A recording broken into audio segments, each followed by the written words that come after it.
Gubernur Papua nonaktif Lukas NMB menjalani sidang perdana kasus suap gratifikasi secara daring di Pengadilan Tindak Pidana Korupsi Jakarta Pusat dengan agenda pembacaan dakwaan. Namun sidang harus ditunda lantaran Lukas NMB mengaku sakit kepada hakim.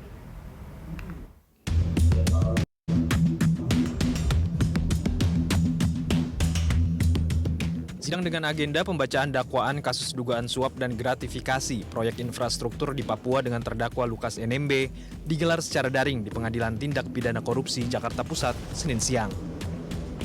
Sidang perdana Lukas harus ditunda karena kepada hakim yang bersangkutan mengaku sakit. Namun begitu, jaksa penuntut umum dari KPK juga menyoroti sisi keamanan jika terdakwa Lukas NMB dihadirkan langsung di pengadilan. Pasalnya, jaksa KPK tak ingin ada kegaduhan dalam persidangan karena ramainya pendukung Lukas.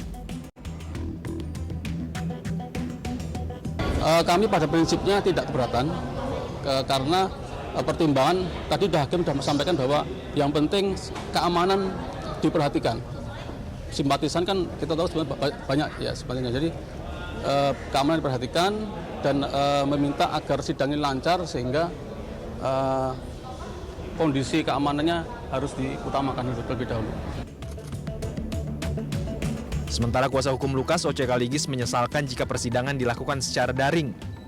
Kuasa hukum meminta agar Lukas tetap bisa dihadirkan di muka persidangan. Mereka juga menjamin ketertiban jalannya sidang jika Lukas hadir. Dari semula saya sudah sangka bahwa sidang ini tidak akan dilanjutkan kalau hukum acara memang dilaksanakan. Bukan cuma saya, kita sudah tulis surat juga bahwa dia maunya offline. Biar media melihat keadaannya bagaimana. Biar rakyat Papua melihat keadaannya bagaimana. Jadi apa yang dikatakan, apa yang berlaku tadi adalah menurut hukum acara. Sebenarnya orang sakit not fit to stand trial. Itu aja pertanyaan saya. Terima kasih. Untuk minggu depan ada jaminan pasti sehat? Kita jaminkan, bukan jaminan sehat, jaminan hadir. Iya, jaminan hadir kan dia sendiri mengatakan tadi secara terang bahwa dia mau offline. Sidang dengan terdakwa Lukas NMB akan dilanjutkan pada Senin 19 Juni mendatang. Sebelumnya KPK menetapkan Lukas sebagai tersangka dalam kasus dugaan suap dan gratifikasi pengerjaan sejumlah proyek pembangunan infrastruktur di Papua. Sebelumnya juga penangkapan Lukas NMB melalui proses yang panjang.